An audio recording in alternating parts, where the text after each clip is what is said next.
Hello, this is Mrs. Michuk again. I wanted to talk to you today about the Bronsted Lowry model of acids and bases. So the Bronsted Lowry model explains acids and bases in terms of hydrogen ions. So it first explains what an acid is by saying that they are hydrogen ion donors, and a base as accepting that hydrogen ion from the acid. So the acid is going to donate the hydrogen ion, the base is going to accept that hydrogen ion.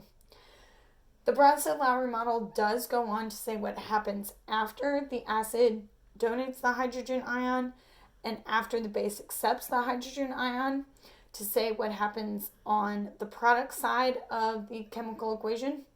So it says the opposite side of the chemical equation, there's a conjugate acid. This is the species that is produced when a base accepts a hydrogen ion. Now you might be noticing I've got some colors going on.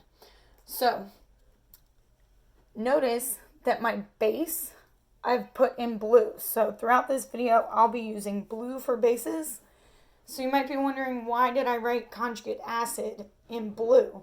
Well, I wrote a conjugate acid in blue because the conjugate acid and base pair go together.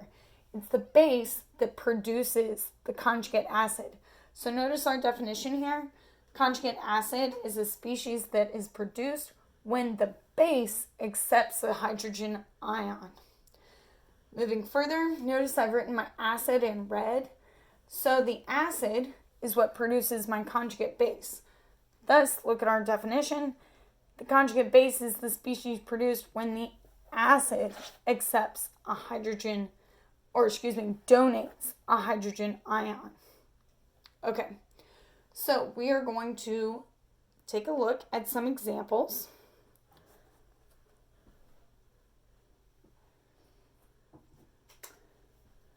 All right. First example, and this is a general example. X is not on our periodic table, so keep that in mind. This is a general example. Okay, so the way that we're going to figure out what our acid and base is, the acid is the one that is donating the hydrogen ion. So you're going to look for, okay, which one doesn't have a hydrogen ion in the end? Okay, so I have HX. Okay, so which one loses a hydrogen ion? Well, I have an X by itself at the end. So that is going to be my acid. So if you remember our definitions, the acid is the one that donates the hydrogen ion. Okay. Then on the reactant side, I'm going to have a base. Checking our definition, the base is the one that accepts the hydrogen ion.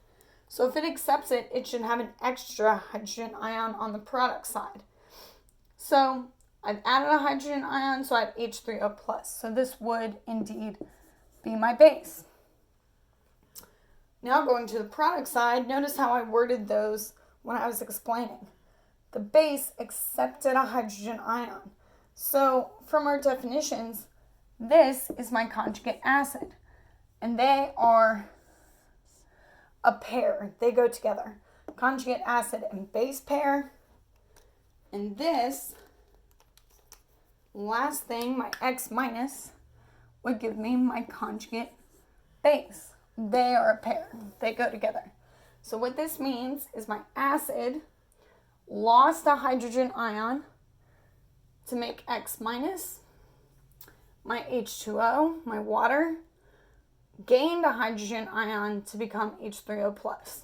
You might be wondering what this weird arrow is in the middle. Okay, it's not an equal sign. Remember, we never use equal signs. Okay, it's a double-headed arrow, and what that means is that my reaction can actually go in both directions. So we're not actually just taking reactants and forming products. These products can actually go back in the reactant direction, meaning my H3O+ and my X- can actually go backwards and form HX and H2O.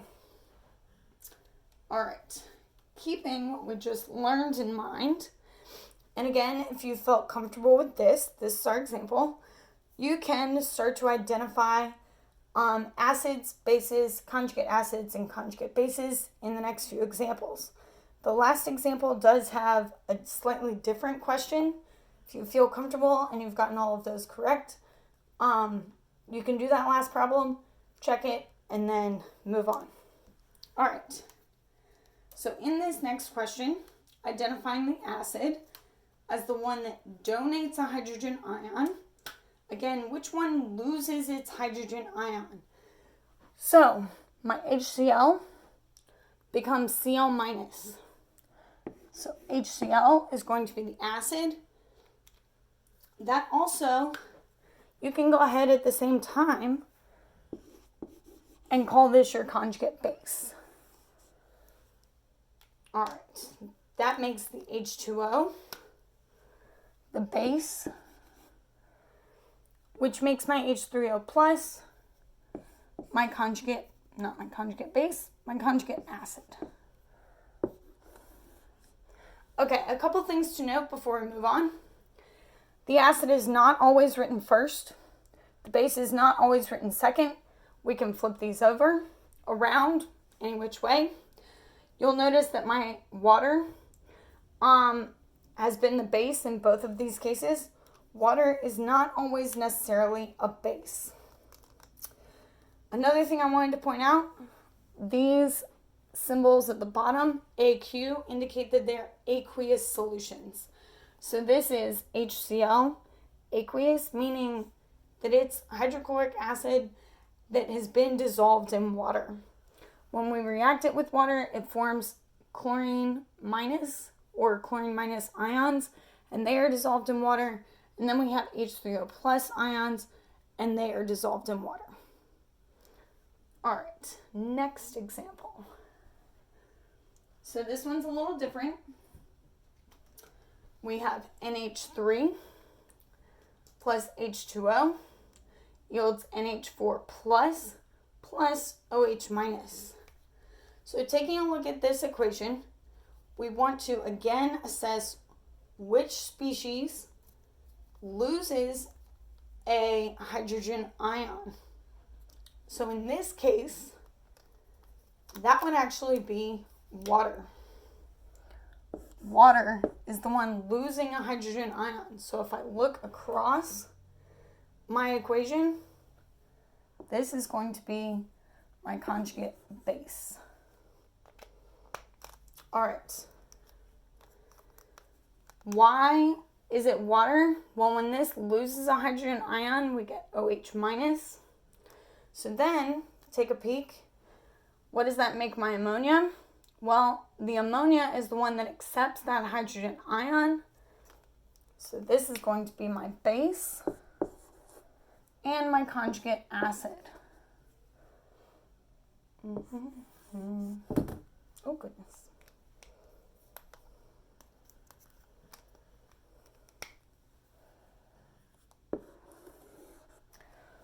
Okay, so to that question that I told you about just a minute ago. This question is a little bit different. It says, what is the conjugate acid of C2H3O2 minus in this equation? All right, so you might be like, well, conjugate acid of this, it's on my product side. How can it have a conjugate acid? So there's two ways that you can look at this. First, remember that reactions happen in both directions. So one way to look at this is to, I'm going to erase this. Oh goodness, making a mess.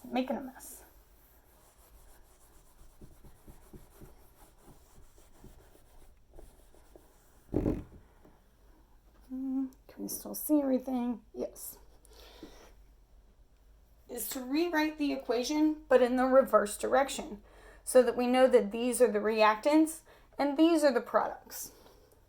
So we would have C2H3O2 H3O2 minus plus H3O plus, nope, not plus, yields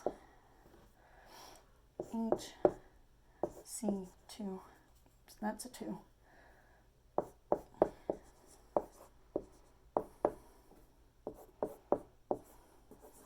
So basically, I've just reversed my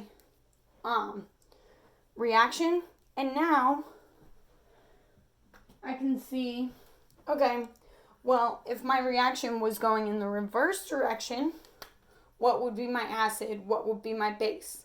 Okay, if it was going in the reverse direction, this would be my acid, and that would make this my base. If my H3O plus is my acid, that makes my H2O plus my conjugate base. If my C2H3O2 minus is my base, that makes my HC2H3O2 my conjugate acid. All right, another way to think of this without rewriting the equation is to identify everything on this equation. Okay, so written in the forward direction, HC2H3O2 is my acid, H2O is my base. That makes